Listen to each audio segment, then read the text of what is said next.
नमस्कार, मी साधना राजवाडकर. हिंदुस्तान पोस्टमध्ये तुमचं सगळ्यांचं स्वागत. दादरच्या स्वातंत्र्यवीर सावरकर राष्ट्रीय स्मारकामध्ये नुकताच वन आहार महोत्सव झाला आणि या वन आहार महोत्सवाच्या माध्यमातून लोकांना पावरा आदिवासी जमातीच्या खाद्य संस्कृतीची चव चाखता आली. या वन महोत्सवाच्या मागे एक महत्वाची व्यक्ती होती. त्या व्यक्तीचं नाव अमोघ सहजे. पोस्ट फाउंडेशनचे ते संस्थापक आहेत. ते गेली काही वर्ष पावरा आदिवासी समाजाची खाद्य संस्कृती आणि साहित्य जपण्यासाठी प्रयत्न करतायत. तर त्यांच्या या संपूर्ण प्रवासाविषयी आज आपण जाणून घेणार आहोत. अमोघ सर, तुमचं स्वागत हिंदुस्तान पोस्टमध्ये. धन्यवाद. मला सांगा की या पावरा आदिवासी जमातीपर्यंत तुम्ही कसे पोहोचलात? म्हणजे ही सुरुवात कुठून झाली? बघा, म्हणजे पावरा या या जमातीचं नाव मी तिकडे जायच्या आधी कधी ऐकलं पण नव्हतं.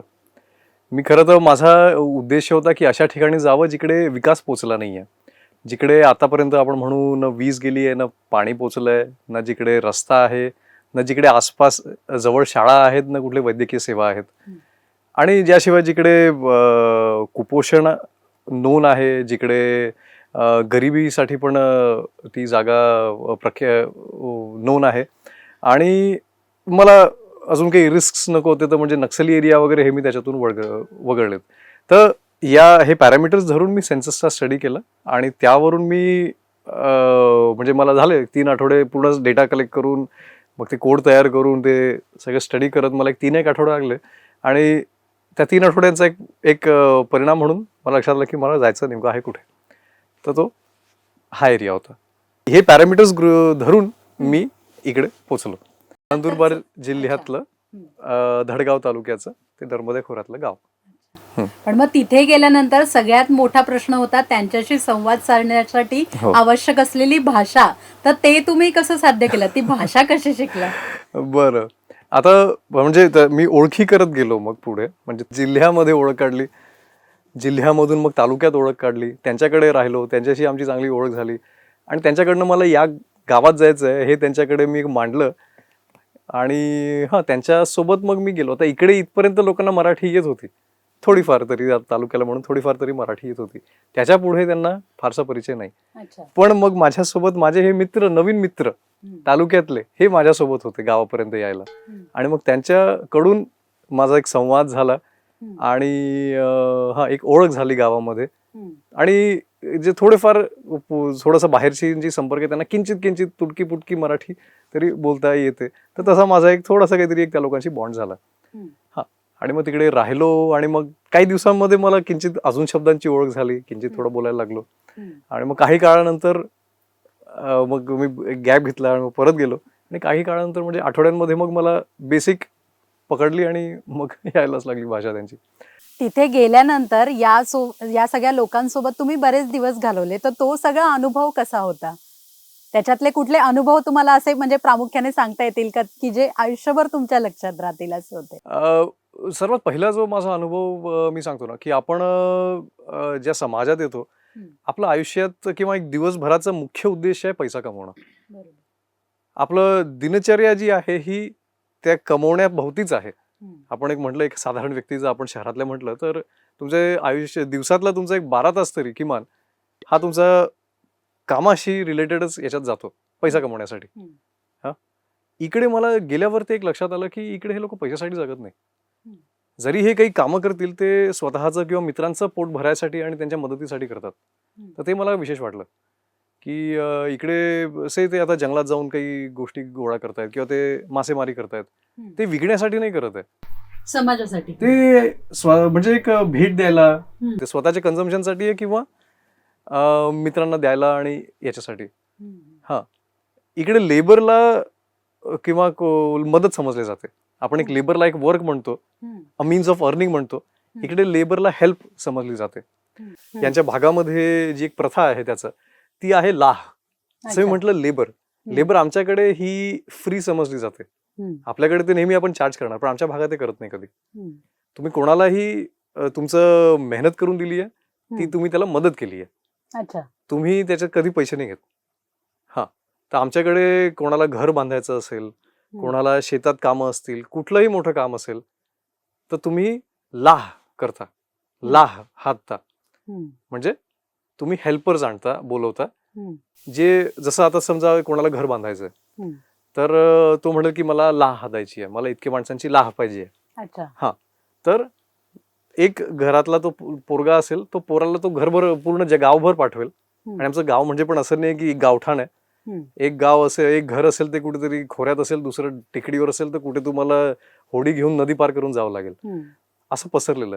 तर तो पोरगा घरोघरी जाऊन येईल आणि सगळ्यांना सांगेल एक लाह आहे तिकडे, आणि प्रत्येक घरातून एक माणूस येईल त्यांच्याकडे काम करायला, आणि एका दिवसात ते पूर्ण लेबर करतील, पण लेबर चार्ज नाही होत. अच्छा. तर ही मला एक इकडे अजून विशेष एक प्रथा जाणवली. अजून कुठल्या गोष्टी अशा जाणवत आहेत, म्हणजे यांच्यासोबत राहताना अजून कुठली वेगळी गोष्ट जाणवली का तुम्हाला? इथे प्राण्यांचं भय नाहीये. अच्छा. म्हणजे इकडे आमच्या घरात सुद्धा वाघ घुसलेला आहे. म्हणजे घरातून प्राणी पण घेऊन जातो. बकरीचं पिल्लू झालं, म्हणजे वाघ तर एक झालं, त्याशिवाय पण बाकी आपण कोल्हे वगैरे हे पण असतात त्या भागामध्ये. घराच्या अवतीभोवती तुम्हाला त्याचे तुम्ही बाहेर झोपताय घराबाहेर आणि तुम्हाला थोडं सकाळी उठताय तर बघताय तर वाघाचे म्हणजे बिबट्याचे तुम्हाला पायाचे ठसे तुम्हाला घराच्या जवळ सापडतात. तुम्हाला रात्री त्यांच्या ओरडण्याचे आवाज येतात, कधी घरात घुसतायत, तुमचे प्राणी पण मारून घेऊन जात आहेत, पण तरी या लोकांना भीती नसते. म्हणजे एकदा मी सांगतोय माझा अनुभव आहे, मी आणि ते जे बाबा होते सोबत माझ्या पूर्ण कार्यक्रमात, तर आम्ही एका बाईला अंधार झालेला होता, तर ती म्हणाली की मला तुम्ही प्लीज घरी, म्हणजे मला घरी सोडून द्या तुम्ही. तर आम्ही त्यासोबत जात होतो आणि आमच्याकडे ना बॅटरी होतं ना टॉर्च होतं आणि अंधार पूर्ण झालेला होता आणि समोरून एकदम काहीतरी आम्हाला जाणवलं काहीतरी हलतंय. पण लक्षात आलं तो एक दारू पिलेला मोटरसायकलवर होता आणि ना त्याने हेडलाईट लाईट लावली होती ना काही. पण आम्ही मग ठीक आहे, आणि मग तिला आम्ही घरी सोडून आलो. पण मी येताना बाबांना म्हटलं बस कल्पना करा हा खरा वाघ असतं तर काय केलं असतं आपण. तो म्हणे वाघ येत नाही, वाघ माणसाचा वास आला की तो येत नाही जवळ, तो माणसाला काही करत नाही. तर इकडेही असंच आहे. आणि मला त्याची कदाचित मी पुढे अजून चर्चा करीन. मला एक संधी मिळाली होती छान, जे मी बुडवू मी तुम्हाला आपल्या आधी जी चर्चा झाली त्याचे एक बुडवू सांगितलं होतं. म्हणजे यांच्याकडे एक स्पिरिच्युअली ग्रोन पर्सनला बुडवू म्हणणार आणि त्याच्यामध्ये पॉवर्स असतात की असं मानतात. तर मला एक संधी मिळाली होती, या बुडवू सोबत मी 3 दिवस जंगलात राहिलो होतो.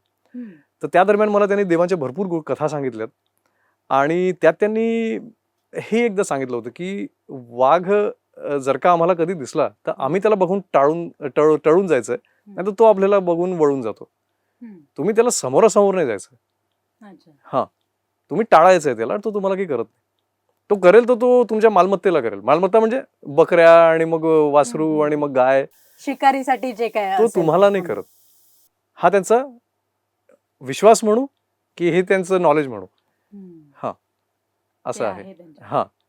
पण इकडे यांच्यामध्ये वाघदेवाची पूजा होते.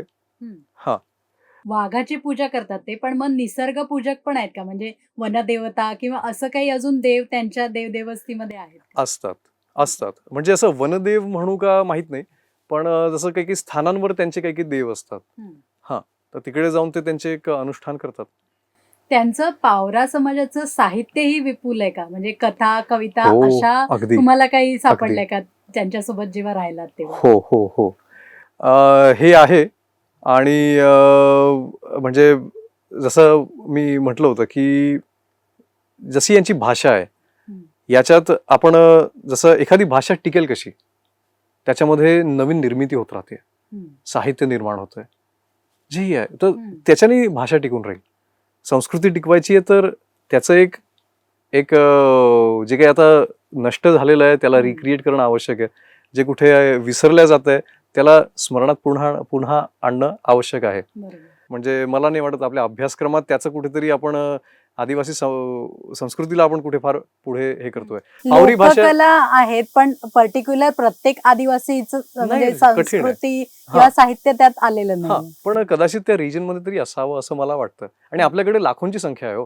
काही काही देश आपले म्हणू एक छोट्याशा जिल्ह्यापेक्षा आपल्यापेक्षा लहान असतात, पण त्यांची स्वतःची आपली संस्कृती जपलेली असते त्यांनी. तर आपण नाही करू शकत का? आपण नक्कीच करू शकतो.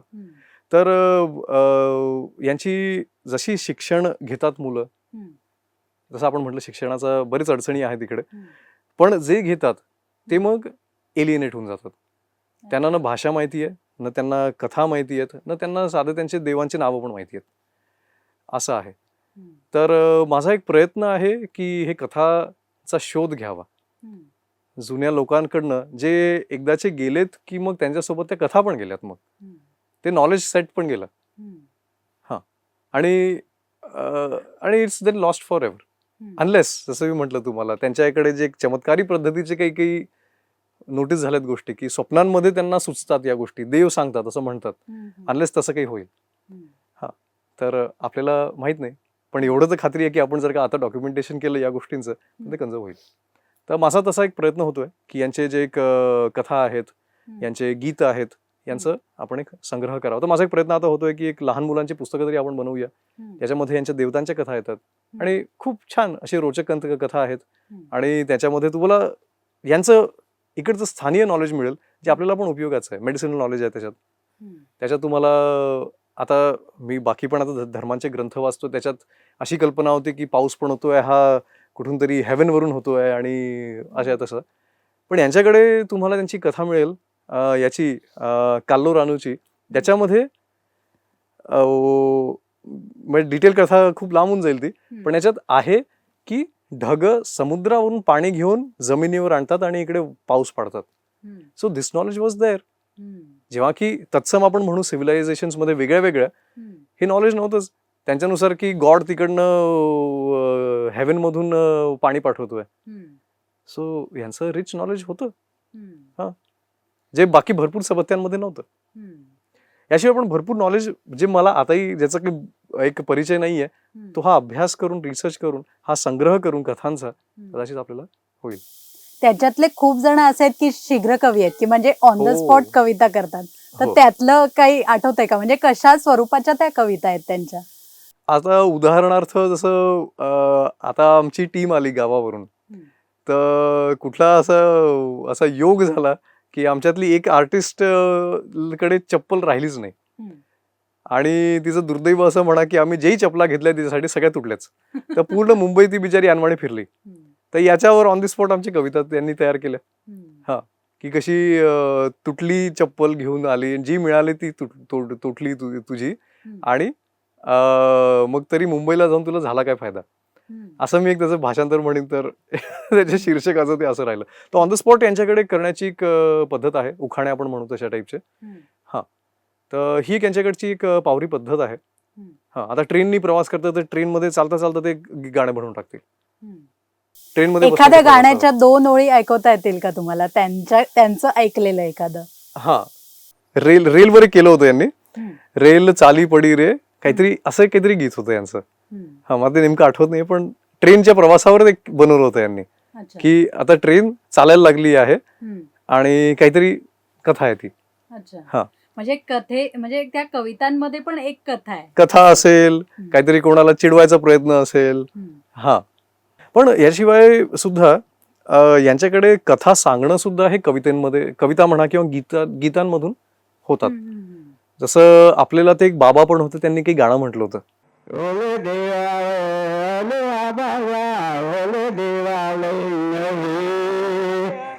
देवा ओले बाबा ओले जगणचे. आता हे गाणं हे म्हणजे त्यांनी ते कथा सांगतायत उलित जुगन या देवीची. हम्म. पण हे त्यांना बरेचदा स्वप्नात सुचेल. हम्म. हा, म्हणजे त्यांचे बरेचसे गाणे मी असे ते झोपेत जेव्हा गाणे म्हणायला लागलेत तर मी रेकॉर्ड केलेत. अच्छा. हा, आणि मग ते देवीचं वंदना असेल किंवा ते देवीची कथा असेल त्याच्यात, हम्म. असं असतं. हम्म. यांच्याकडे स्वप्नांना खूप महत्व असतं. हम्म. म्हणजे मी ज्यांच्याकडे सोबत राहून हे आहे, मला एक लक्षात आलंय, स्वप्नांना खूप महत्व असतं. हम्म. जसं मी त्या बुडवूंसोबतही जे 3 दिवस जंगलात राहिलो होतो, तर त्याच्यातही मला त्यांनी हे सांगितलं की ते स्वप्नांमधून मग मला हे सगळे बोधत गेले. हम्म. मग याच्यात आता पुढचा तुमचा प्रोजेक्ट काय असणार आहे, म्हणजे पावरी आदिवासी समाजासाठीचा तुमचा पुढचा प्रोजेक्ट काय असणार आहे? एक तर यांना एक साक्षरता यांच्यामध्ये एक आणणं, हा माझा एक उद्देश आहे. हम्म. आमच्याकडे ऍडल्ट लिटरसी खूप लो आहे. हम्म. म्हणजे अक्षरांची ओळख पण नाही, काहीच नाही. म्हणजे हा त्यांना खरं तर मी तर हे सांगेन, म्हणजे सुरुवातीला मी साधं त्यांना घाबरवायसाठी मी एक पेन्सिल दाखवली तर पळून जायचे लोक. अच्छा. हा, हे सुरुवातीची गोष्ट सांगतोय मी. हम्म. आता मी त्यांचे हात धरून धरून त्यांना मी अक्षर काढायला लावतोय. नाही नाही म्हणत राहतात, पण मग काढायला लागलेत जरा. हम्म. तर माझा एक प्रयत्न इकडे मुलांसोबत ऍडल्टना सुद्धा एज्युकेट करायचा एक होतोय. हम्म. हा, आणि एक एज्युकेशनचा एक वेगळा प्रयोग करायची एक माझी इच्छा आहे हम्म. इकडच्या मुलांसोबत. हा, आणि ज्याच्यात त्यांचे जे एक विशिष्ट गुण असतील त्याच्यावर आपण त्यांना जास्ती फोकस करून त्याच्यावर ट्रेन करावं, असं एक एक एक प्लान करून राहिलेलो आहे. आणि या इकडच्या लोकांमध्ये आपलं धनुर्विद्या, धावणं, रॉक क्लाइम्बिंग, स्विमिंग, हा, यांच्यात रक्तात गुण आहेत. अच्छा. यांच्यामध्ये या गोष्टी. डोंगरातले लोक आहेत, धावणं, लहानपणापासून डोंगर चढणं, धावणं, उड्या मारणं हे यांच्यात स्किल आहेच. रॉक क्लाइम्बिंग पण आहेच. मग तुम्हाला मी साधे व्हिडिओ दाखवीन. आम्ही इकडे यायच्या आदल्या दिवशी आपण काही भाज्या बघितल्यात, हे आम्ही सगळे ट्रेकिंग, रॉक क्लाइम्बिंग आणि हे सगळं करून आम्ही जमा केलेल्या गोष्टी आहेत त्या. स्वतः सगळे जाऊन. हो हो. आता ती जी एक हिरवी भाजी होती तिकडनं निघायच्या आदल्या म्हणजे इकडे पोचायच्या आदल्या संध्याकाळी आम्ही ती फोडून आणली. हा, पूर्ण रॉक क्लाइम्बिंग करून आम्ही ते तोडून आणलेले. तर तुम्ही बघाल या लोकांमध्ये एक ते स्किल पण आहे, रॉक क्लाइम्बिंगचं स्किल आहे. हा, हे जन्मजात असावेत मला वाटतं काही गुण. हा, आणि थोडेसे शिक्षणाने अजून त्यांच्यात ते गुण वृद्धिंगतही होतील. हो. तर याच्यामध्ये यांचं एक स्पेसिफिक हे स्किल्स पण आपण होन करावेत, असं एक मला वाटतं. म्हणजे माझं एक ब्रॉडली साक्षरता, प्रज्ञा, संस्कृती. हा, आणि मग संस्कृतीमध्ये हे आलं, यांचं एक संग्रह करायचा कथांचा, हे एक झालं. पण त्याशिवाय आपण जसं आता हा कार्यक्रम केला, हा पण त्याच्यातच आलाय, खाद्य संस्कृती. तर इतर पण आपण जे आयाम आहेत संस्कृतीचे त्याच्यावर फोकस करून त्याला पण पुढे आणण्याचा प्रयत्न करू, आणि ज्याच्याने यांच्यामध्ये पण समृद्धी आणावी. तर साक्षरता, प्रज्ञा, संस्कृती, समृद्धी, असं थोडंसं एक प्लान आहे हा पुढच्या कामांचा. धन्यवाद सर, तुम्ही हिंदुस्तान पोस्टला एवढी सगळी महत्वाची माहिती दिली आणि तुमचे सगळे उपक्रम यशस्वी व्हावेत हीच आमच्याकडून शुभेच्छा. धन्यवाद. तुम्हाला ही मुलाखत कशी वाटली हे आम्हाला कमेंट करून नक्की सांगा, आणि अशाच माहितीपूर्ण व्हिडिओसाठी हिंदुस्तान पोस्टला लाईक, शेअर आणि सबस्क्राईब करायला विसरू नका. धन्यवाद.